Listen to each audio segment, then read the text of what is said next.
One echoing slap silenced a ballroom of New York's most dangerous elite. She thought she was putting an arrogant tech billionaire in his place for humiliating an elderly waitress. She had no idea she'd just struck the most ruthless cartel boss on the eastern seaboard and sealed her own fate. The grand ballroom of the Waldorf Astoria was a symphony of clinking baccarat crystal, hushed, high-stakes conversations, and the faint, lilting strains of a string quartet playing Vivaldi. For the ultra-wealthy of Manhattan, the annual St. Jude's Winter Charity Gala was a place to see and be seen. For Harper Quinn, it was just another grueling 12-hour shift in a pair of blistering black flats. At 26, Harper was the lead catering supervisor for an upscale event company. She was a woman running on fumes and black coffee, working double shifts to keep her younger sister, Lily, enrolled in a specialized physical therapy program after a devastating car accident. Harper had no time for the glitz and glamour surrounding her. Her world was measured in appetizer trays, ice sculptures, and making sure the VIP guests never saw the frantic chaos happening behind the kitchen's swinging doors. That night, the VIP of all VIPs was Damien Croft. To the public, Damien was a ghost-like venture capitalist and real estate magnate.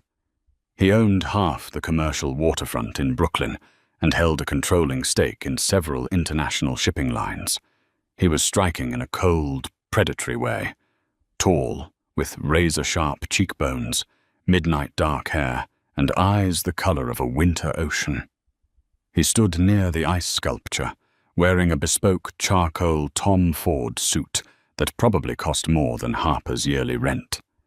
He exuded an aura of absolute power.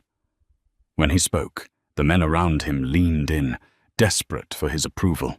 Harper was busy directing the dessert rollout when she heard the shatter of glass. The sound cut through the elegant murmur of the ballroom like a gunshot. Harper turned, her heart dropping into her stomach. A few feet away from Damien Croft stood Martha, a 60-year-old banquet server who had worked at the hotel for 3 decades. Martha was sweet, arthritic, and currently trembling in sheer terror. At her feet lay the shattered remains of 2 champagne flutes. The bubbling vintage Dom Perignon was soaking rapidly into the lapel and trousers of Damien Croft's immaculate suit. "I'm so sorry, sir," Martha gasped, her voice cracking as she immediately dropped to her knees, frantically grabbing a cloth napkin from her apron to dab at his shoes. "Someone bumped my shoulder and the tray tipped. I am so sorry." The men surrounding Damien immediately took a step back, as if anticipating an explosion. But Damien didn't yell. He didn't lose his temper. Instead, he looked down at the elderly woman with a gaze so devoid of human empathy it sent a chill down Harper's spine from across the room. "Get off the floor," Damien said. His voice was quiet, smooth, and laced with absolute venom. "You look pathetic." Martha froze, tears springing to her eyes. "Sir, please, I can pay for the cleaning." "Pay for it," Damien interrupted, a cruel, mocking smile playing on his lips. He glanced at his associates. "This woman thinks she can pay for a $10,000 suit on a minimum wage salary. Tell me, what is your name?" "Martha, sir." "Well, Martha," Damien said, leaning down slightly so only she and the immediate circle could hear. "By tomorrow morning, you won't have that minimum wage salary. You won't have a pension. You won't have a job in this city. I'm going to make sure you spend your retirement begging on a subway platform. Now get out of my sight before I have security throw you out like the garbage you are." A few of his wealthy sycophants chuckled. Martha let out a quiet sob, trying to gather the broken glass with shaking, bleeding fingers. Harper's vision went red. Years of retail smiles, of swallowing her pride, of bowing to the wealthy elites who treated working-class people like disposable commodities. It all boiled over in one blinding rush of adrenaline. Before her brain could catch up to her feet, Harper was crossing the ballroom floor. "Hey!" Harper's voice rang out, sharp and authoritative. Damien slowly stood up straight, his icy blue eyes locking onto Harper as she marched into the circle of millionaires. "Leave her alone," Harper demanded, grabbing Martha gently by the shoulders and pulling the weeping older woman to her feet. "It was an accident. She apologized." Damien stared at Harper as if she were an insect that had just crawled onto his dining table. "And who the hell are you?" "I'm her supervisor," Harper lied smoothly, though her heart was hammering against her ribs. "And you're a grown man throwing a tantrum over a piece of fabric." She made a mistake. There's no need to speak to her like that. The silence in the immediate vicinity was deafening. Even the string quartet seemed to falter. The men around Damien stared at Harper in utter disbelief. No one spoke to Damien Croft like that. No one. Damien tilted his head, his eyes scanning Harper from her cheap black uniform down to her scuffed shoes. "You have exactly 3 seconds to walk away, little girl, before I ruin your life, too." "My life is fine," Harper snapped, stepping between Martha and Damien, shielding the older woman. "But clearly, all your money can't buy you an ounce of basic human decency. You're just a sattu dersultrenti. That arrogant bully." Damien stepped forward, invading her personal space. He was a full head taller than her, smelling of expensive cedarwood cologne and dangerous intent. "You don't know who you're talking to," he whispered, his voice dark and lethal. "I could crush you with a single phone call." "Do it, then," Harper fired back, refusing to break eye contact. "I prefer to handle trash myself," Damien sneered. He reached out and grabbed Harper by the upper arm, his grip like a steel vice, intending to shove her out of his way. The physical contact triggered a survival instinct Harper didn't even know she possessed. Smack! The sound echoed off the high, frescoed ceilings of the Waldorf Astoria. Harper had swung her right hand with everything she had, her palm connecting solidly with Damien Croft's left cheek. Gasps erupted from the crowd. Someone dropped a plate. The music stopped completely. Harper stood there, her chest heaving, her hand stinging with a fiery heat. She realized with sudden, horrific clarity what she had just done. She had assaulted a billionaire in front of New York's elite. Damien's head was turned to the side from the force of the blow. For 3 agonizing seconds, he didn't move. Then, very slowly, he turned his face back to her. A red handprint was blossoming across his pale, aristocratic skin. 2 massive men in dark suits, his private security, suddenly lunged forward from the shadows, grabbing Harper roughly by both arms. "Let her go," Damien commanded softly. The guards froze, confused, but didn't release her. "I said let her go," Damien repeated, his voice dangerously calm. The guards immediately dropped their hands and stepped back. Damien stepped so close to Harper that she could feel the heat radiating from him. He didn't look angry. That was the terrifying part.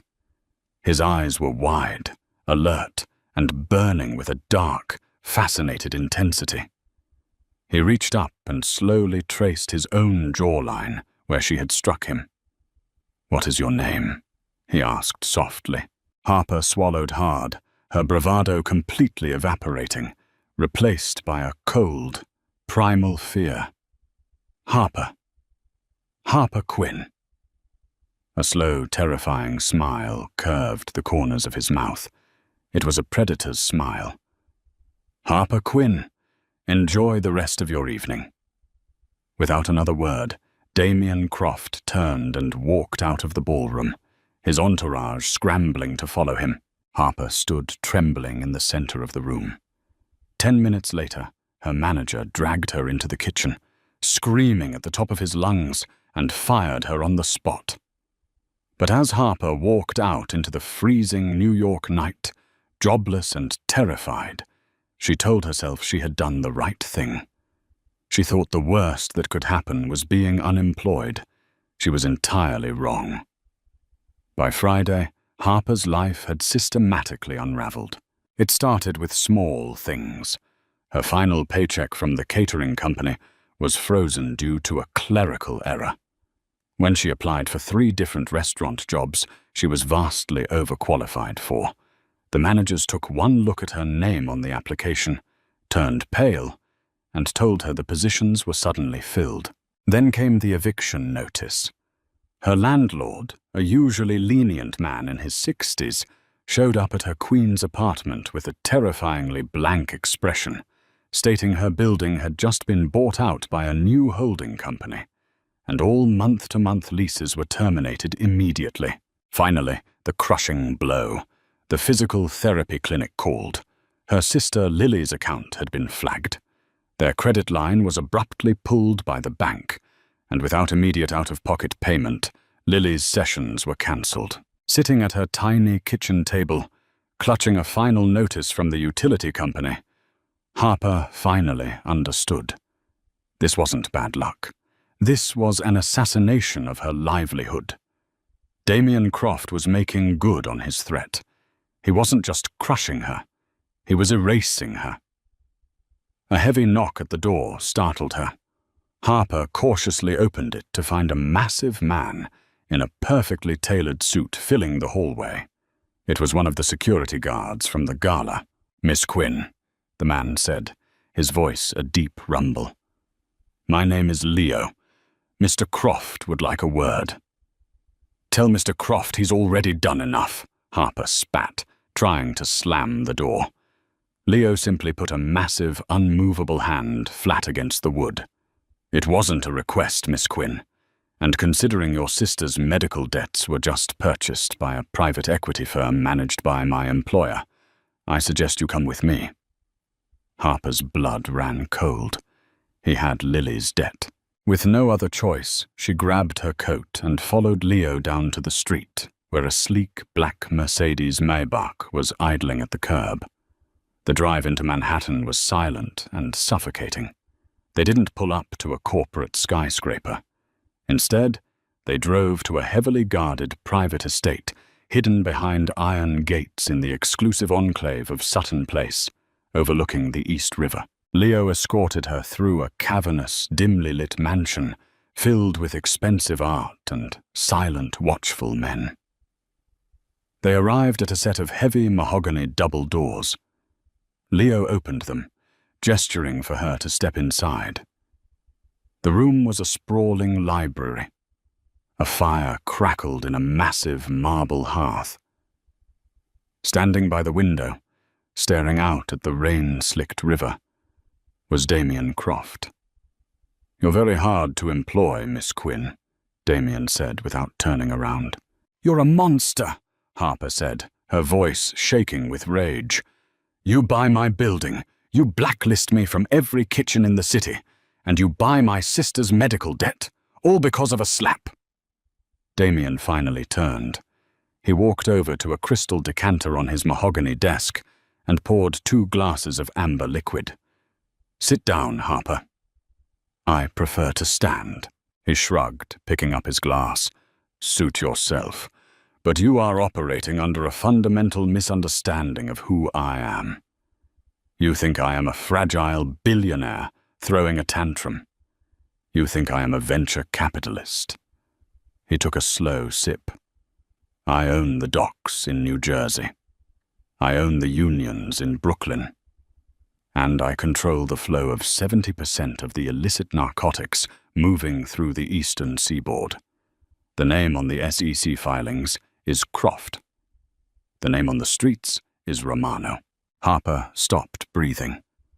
The room suddenly felt entirely devoid of oxygen. She had grown up in New York.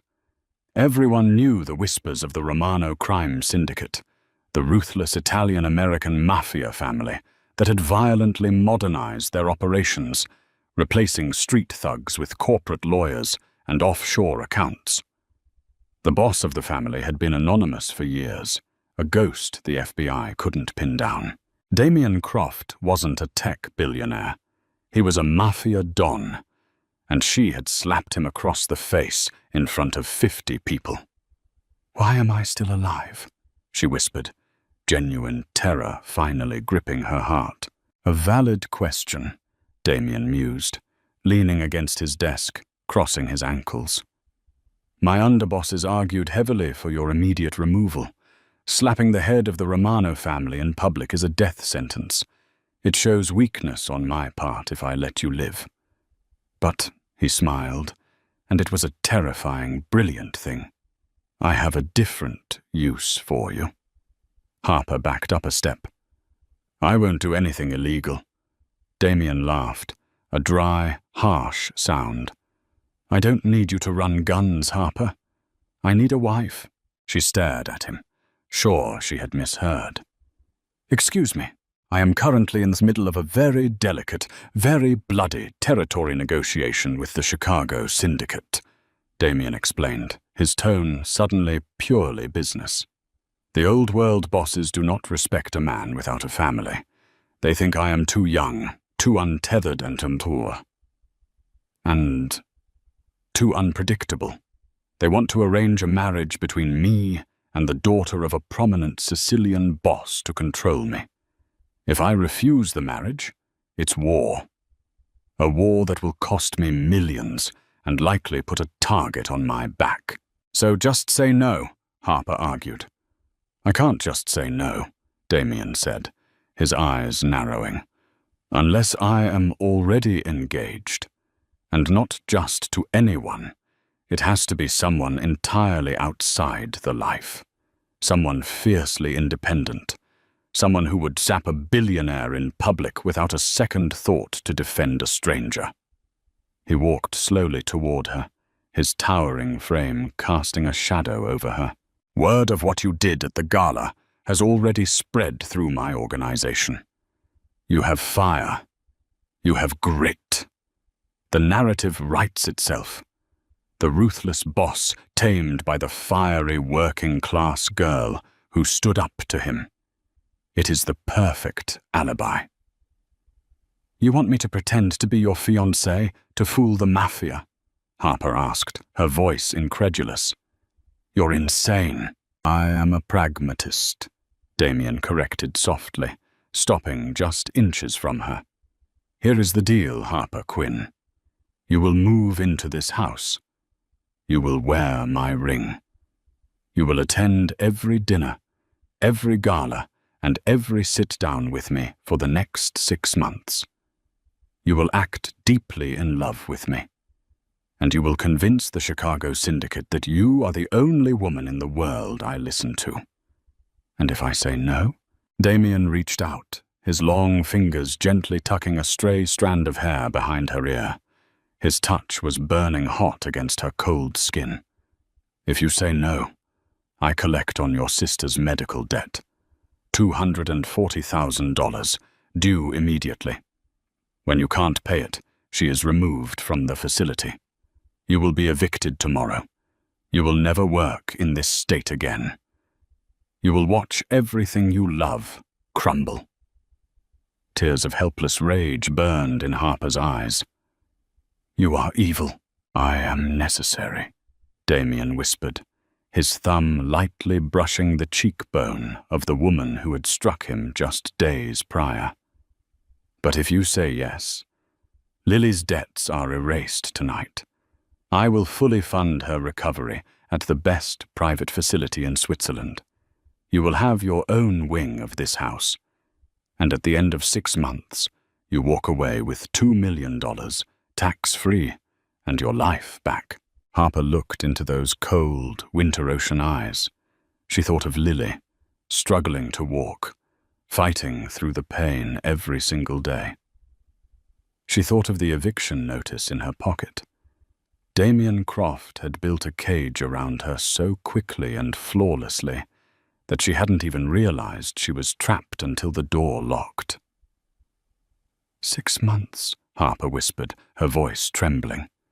6 months, Damien confirmed. Do we have a deal, my beautiful fiancé?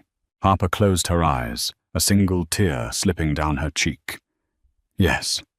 Excellent, Damien said, his voice dropping an octave, low and vibrating with a strange, possessive intensity. Then we have work to do. Because tomorrow night, you are meeting the Chicago bosses, and if they suspect for 1 second that you are faking it, they won't kill me, Harper. They will kill you. The transformation took less than 12 hours. By sunset the next day, Harper was no longer the exhausted catering supervisor from Queens. Wrapped in a backless, blood-red silk gown by Alexander McQueen, her hair styled into sleek, dark waves, she stared at a stranger in the mirror of the estate's master suite. Damien stepped into the room, adjusting the cuffs of his tailored midnight blue suit. He stopped, his cold eyes sweeping over her. For a fraction of a second, the mask of the ruthless Mafia Don slipped, revealing a flash of raw, unfiltered hunger. Then, it was gone. He walked up behind her, holding an open velvet box. Inside rested a flawless, emerald-cut diamond ring that felt heavy enough to sink a ship. My mother's, Damien murmured, sliding the icy platinum band onto her trembling ring finger. His large, warm hands lingered on hers. Remember the rules, Harper. Do not speak unless spoken to. If bullets start flying, you drop to the floor and do not move until Leo comes for you. And above all else, you look at me as if I am the center of your universe. And if they see through me? She whispered, staring at their reflection. They won't, Damien said, his jaw tightening, because you are going to tell them exactly why you slapped me at the Waldorf. An hour later, the armored Maybach pulled up to an underground, private entrance of the Core Club, Manhattan's most exclusive, ultra-discreet sanctuary for the global elite. Security cleared the perimeter before Damien placed a heavy, possessive hand on the small of Harper's back, guiding her into a dimly lit, soundproofed private dining room. Waiting for them at a long mahogany table was Dominic Rossi, the brutal, aging boss of the Chicago syndicate. Flanking him were 4 heavily armed enforcers.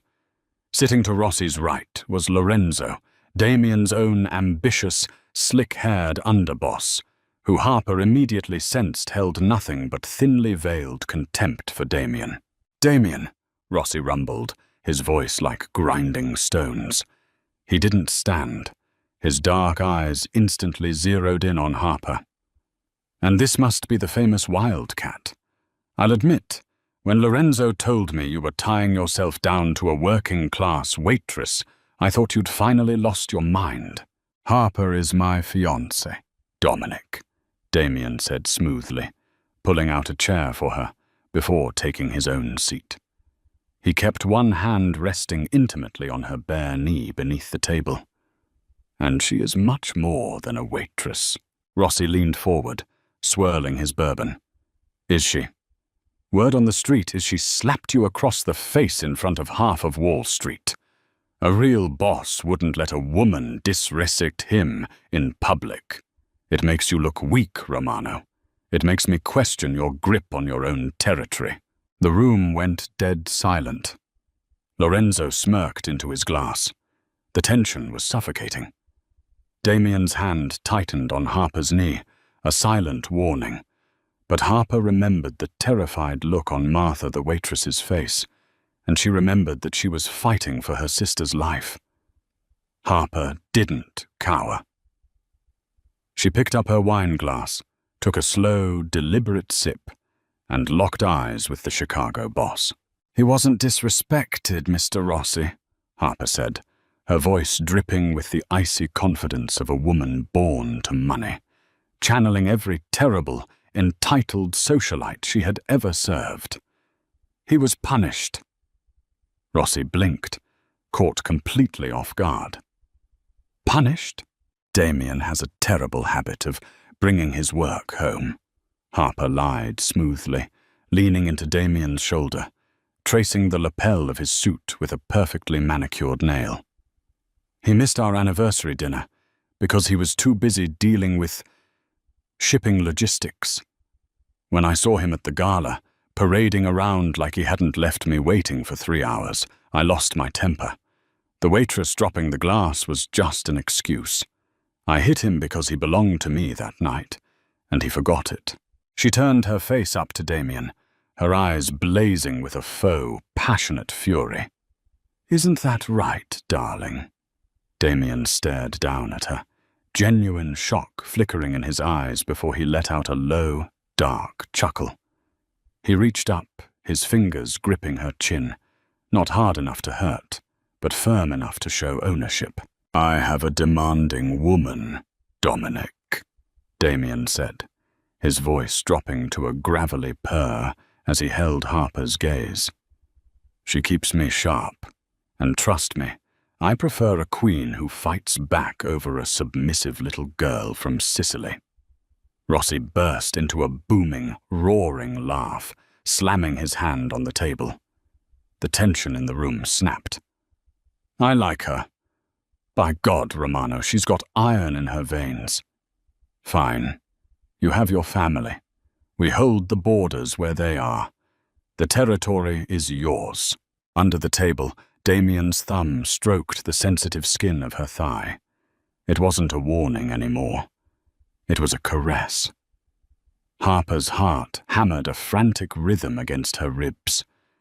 She was acting, but the heat flooding her veins felt terrifyingly real. 3 months bled into 4, and the lines of their iron-clad contract vanished into thin air. Harper moved through Damien's dangerous underworld like a phantom in red silk. At underground casinos and tense sit-downs, she was his silent, watchful queen. In the quiet, fire-lit hours at the Sutton Place estate, they were simply a man and a woman. Damien learned Harper took her coffee black, and she learned he had inherited a bloody empire at 22. His touches, once purely performative, became lingering and fiercely possessive. But a kingdom built on violence is never truly at peace. The betrayal came on a freezing November midnight. Damien and Harper were inspecting a half-finished luxury penthouse in Brooklyn, accompanied only by Leo and his underboss, Lorenzo. The eerie silence tipped them off first. Lorenzo stepped backward toward the freight elevator, drawing a suppressed Glock from his cashmere coat. "Sorry, boss. Rossi offered me your chair in exchange for the Eastern Seaboard." Before Damien could draw his weapon, the floor-to-ceiling windows shattered. Automatic gunfire from an adjacent rooftop chewed through the drywall. "Down!" Damien roared, tackling Harper to the concrete. He covered her entirely with his massive frame as bullets rained around them. Leo returned fire instantly, pinning Lorenzo behind a concrete pillar. Damien dragged Harper behind a structural steel beam. Blood poured from a grazing shot on his left shoulder. His cold, ruthless mask was completely gone, replaced by frantic, raw terror. "Leo will cover you," Damien demanded, gripping her face over the deafening roar of gunfire. "Run to the elevator. A jet is waiting at Teterboro to take you to Lily. You never look back, understand?" "No!" Harper screamed, grabbing his lapels. "I'm not leaving you here to die." "The contract is done, Harper. I'm letting you go." "To hell with the contract," she cried, tears cutting through the concrete dust on her cheeks. "I'm not leaving my husband." The word struck Damien harder than a bullet. The desperate man vanished. The lethal street king returned. He slapped a fresh magazine into his weapon. Leo, on 3. Damien vaulted the steel beam, laying down relentless suppressive fire while Leo flanked their traitor. In 60 agonizing seconds, the rooftop snipers were silenced, and Lorenzo lay dead on the floor. The penthouse fell dead silent. Damien dropped to his knees, clutching his bleeding shoulder. Harper scrambled across the debris, throwing her arms around his neck, sobbing violently as he crushed her fiercely against his chest. 2 months later, the contract expired, but neither walked away.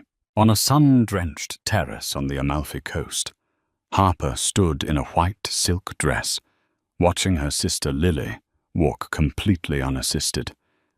Damien stepped up behind Harper, wrapping his arms around her waist. The Chicago syndicate was crushed. The Romano family was untouchable. "I have a confession," Damien murmured against her neck. "I bought that catering company the morning after you slapped me." Harper turned, raising an eyebrow. "You got me fired on purpose? I couldn't have my queen serving appetizers." Harper laughed, gently slapping his cheek, a loving echo of the night that changed their lives. "You are a monster, Damien Romano." "I know," he whispered, pulling her into a breathtaking, soul-consuming kiss. "But I'm your monster.